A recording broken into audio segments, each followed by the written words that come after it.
Hi, I'm Max Keiser. This is the Keiser Report. You've heard me often speak of the black hole of debt. That is where all of the debt in the universe ends up after it leaves the central bank balance sheet. And it's a cosmic force pulling the GDP of the world down. Now we're at the white hole of debt, as I am illustrating with this white piece of cardboard. The white hole of debt is on the other side of the black hole of debt. And in an era of negative interest rates and negative oil prices, we have to polarize our concept of the debt hole from black to white. Make sense? Of course not. Stacy? Max, that is a square or a rectangle, in fact. And you know what? While that debt pile is imploding, they're fiddling while Rome burns. You know, what's the new sort of way of saying that? That was back in 64 AD when Nero fiddled while Rome burned. And of course, what happened? There was an eruption of conspiracy theories about Rome burning, that it was in fact Nero that burned down the city. And why did the people think that he burned down the city? Because they no longer trusted him. And they no longer trusted the institutions. We're having a similar sort of thing where people, the citizens, the people who have to pay taxes for all the wars that emperors take us to, well, they don't no longer believe in our emperors. And there's all sorts of conspiracy theories swirling around. But one truth is something that Keiser Report has been saying now for the past 10 years. It used to be treated as a conspiracy theory, but now here's a headline from Bloomberg. Bond investors are starting to debate whether the U.S. is heading into a deflationary spiral. Oh, yeah. They're finally getting up on that talking point. Are they heading into a deflationary debt spiral? And on the Keiser Report, we've been talking about this for a long time because all money is debt. The more money that's printed increases the debt. And so as in 2020, I believe they've already printed something like 8 trillion of new debt money. And so now we're getting a more accelerated debt deflation, right? People are losing their jobs and the supply lines are breaking down. And that's deflation. And it's caused by printing debt. And of course, there's propaganda out there, Paul Krugman, New York Times, who says, well, debt doesn't matter.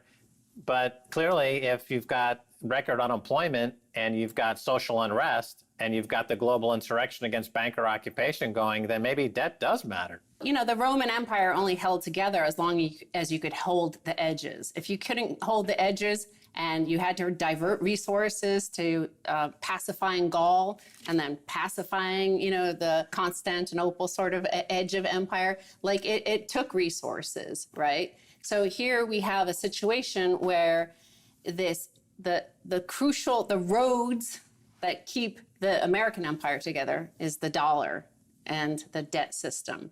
Now, with the collapse in oil prices to negative, but definitely down below $20, and the commodity price collapse, that leaves a shortage of dollars around the world on one hand. But on top of that, you need it even more than ever to grow because you have so much of the debt that were incurred in the 80s and 90s and the 2000s and 2010s to pay off. But if there's no dollars, then, there's no way to pay it off. So right now it's something like $8 trillion has been printed by global governments, but they're saying, as we here on Keiser Report have been pointing out, you get that Kaiser, Caesar, Kaiser, Caesar. We're talking about the Roman Empire.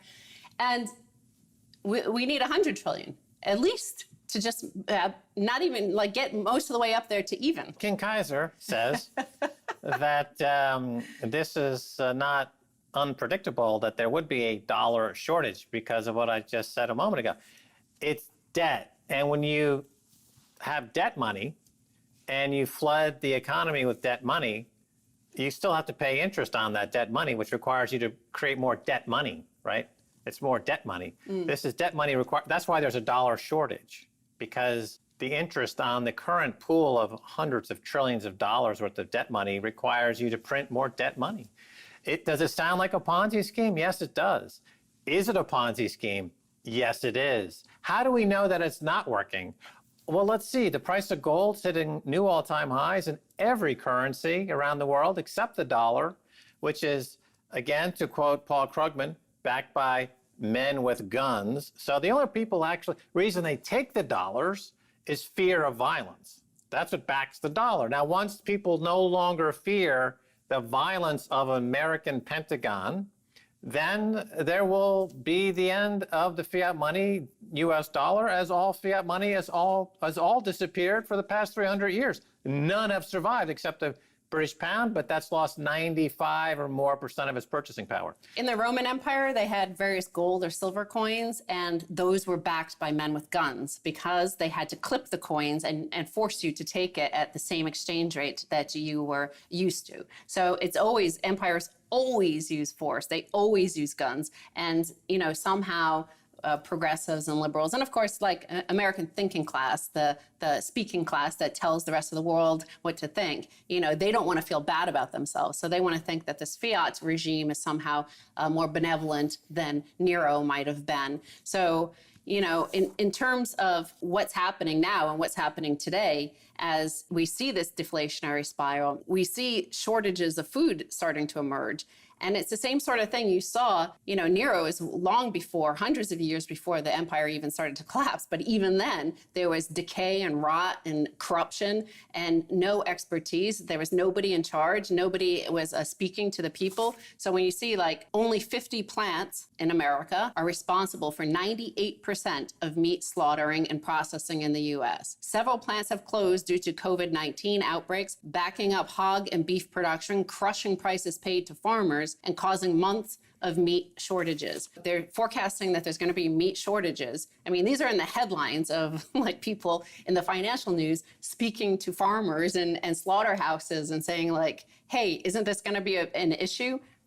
No talk from any sort of governor of any state or all these crazy press conferences that our modern day Nero has been having, fiddling up there while, the country burns. And while the Fed is printing, while your savings burn. Well, let's take a look at this consolidation in the meat business, the meat packing industry. Yes. So now you've got a lot fewer processing plants out there. The price of fresh meat is historically, going back 20 or 30 years, we'll have to say that it's low. The trade-off is that the supply chain becomes fragile because when you have a monopolization or oligopolization of an industry like meat packing at the hands of fiat money-fueled private equity groups and bankers who take a huge monopolistic position in that industry, the trade-off is that it's incredibly fragile. And so when you have a pandemic strike, then suddenly you have what economists would call a reversion to the mean. So the price of chicken and beef and pork that has been kept artificially low through financialization for so many years will revert to the mean price as if that never happened to begin with. So you'll start to see prices for fresh meat double, triple, quadruple, which is completely predictable.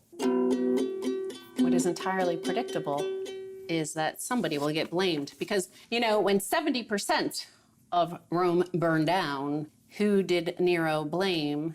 First of all, the people were blaming him. They said he set the city on fire.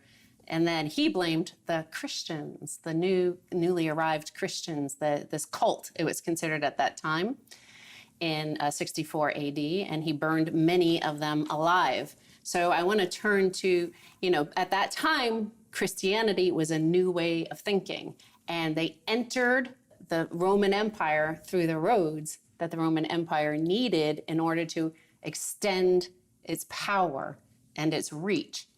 Well, today, this financial system that we talk about, the rails of the financial system and the globalization require this US dollar and trade and balance of payments and all that stuff. Well, using those roads, Bitcoin has entered the space, and it's a new way of thinking, right? I saw this tweet and I thought it was amazing because this is a tweet from the previous empire before the Roman Empire, which was the Greek Empire. Socrates and the cypherpunks were right. I guess they weren't really technically an empire. Rome might have been the first genuine empire, but the secret of change is to focus all of your energy not on fighting the old, but I'm building the new. So I think that's really important right now today as we see this globalization, just-in-time globalization, neoliberalization, the sort of elevation of mediocrity that has happened and the lack of any sort of competency that it constantly gets celebrated. Well, that's over, and we have to, don't even try to reform it or refine it or fix it. It's just over. The Roman roads and the relation to Christianity, not so much that over the roads these ideas entered Rome. It was over these roads that this idea exited Rome. In other words, the apostles of Christ were able to spread the word of Christ far and wide because of the roads that the Romans had built. And you're correct, that those rails, if you will, affected a paradigm shift quite quickly. And with Bitcoin, which is, some argue, the second coming of Christ. Some? You mean yourself? Well, yeah.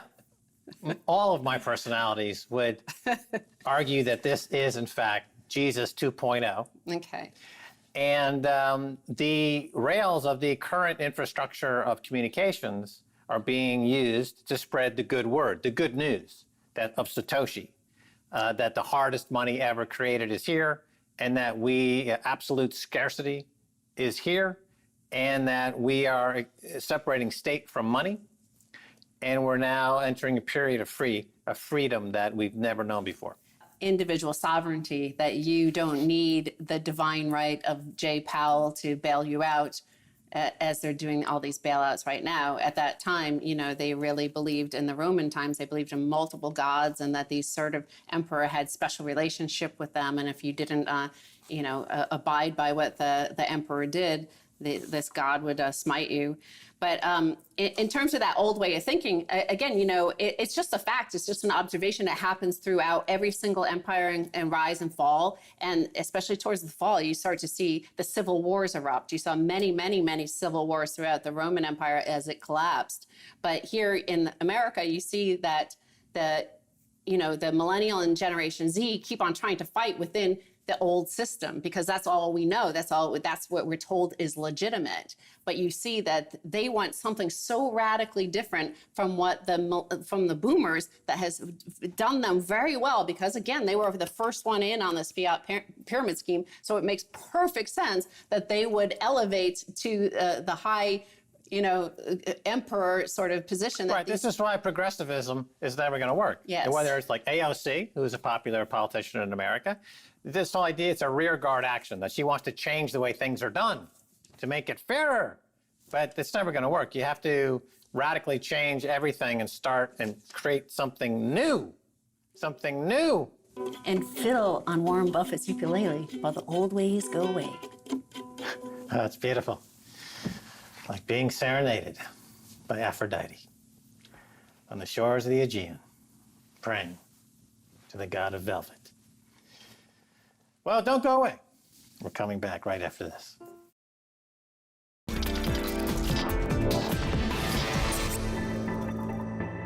Welcome back to the Keiser Report. I'm Max Keiser.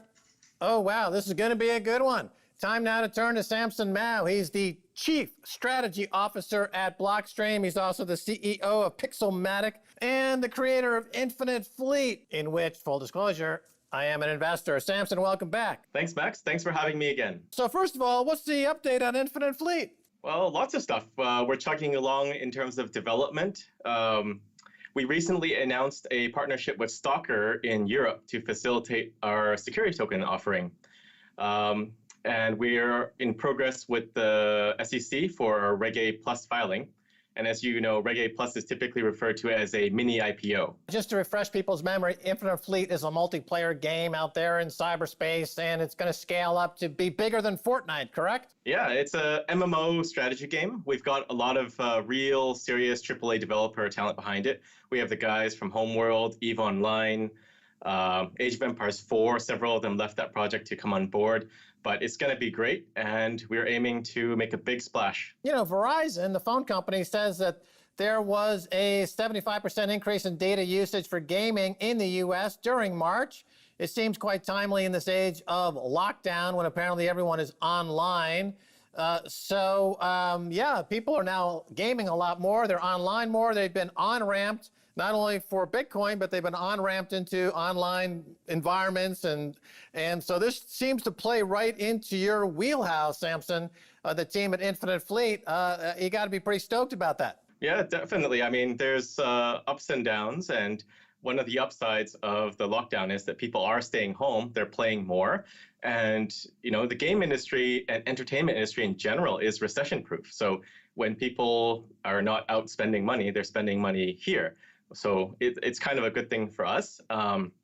We're also looking at other opportunities in the space too, like publishing other games and also moving into some VR things as well to take advantage of that rising movement. But overall, I think it's a very bullish thing for Infinite Fleet and the team here.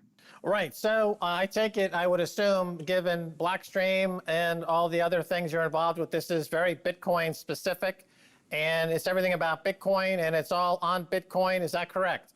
Yes, I would say it's built on top of a Bitcoin sidechain. So we're using the Liquid network for a lot of the game. We're issuing a utility token in the game, which is basically the game's currency. So imagine World of Warcraft Gold, but now it's a crypto asset. And for the fundraising for the security token, we're using Liquid Securities, which is a platform that we built on top of the Liquid network. And what that does is you now have securities that are tradable 24/7. And because we are a Reg A plus filing, you eliminate the need for accredited investors. So this really democratizes the whole investment scheme. And I would say it's a reformation of capital markets in a sense. It sounds like the Bitcoin's having no problem scaling. I remember back in 2017 during the block size wars, there was this issue that Bitcoin couldn't scale, and that was shot down with the adoption of SegWit. I'm surprised anyone still even mentions BitTrash or Bitcoin Trash or whatever it's called. It still has some agency out there. I don't know why. They lost. They lost the block size war. Why do people still mention it? But let's move on. So let's talk about Bitcoin some more here. So the halving is happening within the next 3 weeks. So tell the audience, our international audience, what is the halving, and maybe get into technically and practicality of it. What's going on there? The halving or halvening is essentially a cut in supply of Bitcoins mined per day. We're going to drop to half, so about 900 now. And it's also been called a quantitative hardening. So as fiat currencies are printing more and more, we are getting more scarce and more scarce.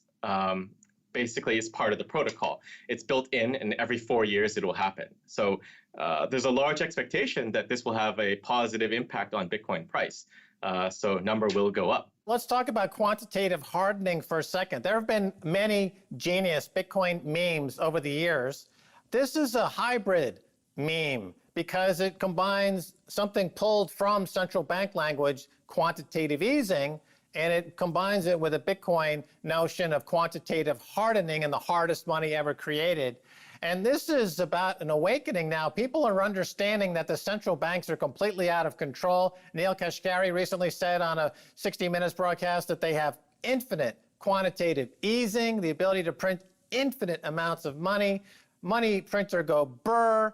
And this is really drawing a lot of interest back to Bitcoin for exactly why it was designed to be the hardest money ever created. Is this the year that the global financial system finally meets its Waterloo? You can't print your way to prosperity, and there's a migration over to the hardest money ever known to humans, and that would be Bitcoin, Samson. I think it's inevitable. It's just a question of when. It's not a if, it's a when. It only makes sense that we migrate to Bitcoin off of the current fiat system, just because fiat is manipulatable. Bitcoin is incorruptible. If you're running a Bitcoin node, then nobody can tell you what to do or change the monetary policy from under you, and you just have your autonomy and sovereignty. And Bitcoin is also a global currency. Anybody in the world can get into Bitcoin, buy a little bit of Bitcoin, and there's no concept of a border with Bitcoin. So I do think this will be a seminal year, and it's a question of when we reach that hyper-Bitcoinization where everybody's using Bitcoin and nobody needs to go back to fiat. Speaking of Bitcoin wannabes and projects that seem to have infinite quantitative easing built into the protocol, let's talk about Ether for a second. I remember Vitalik Buterin once compared it to oil, And now look at oil. Oil is a complete disaster. So maybe that was the best comparison to make.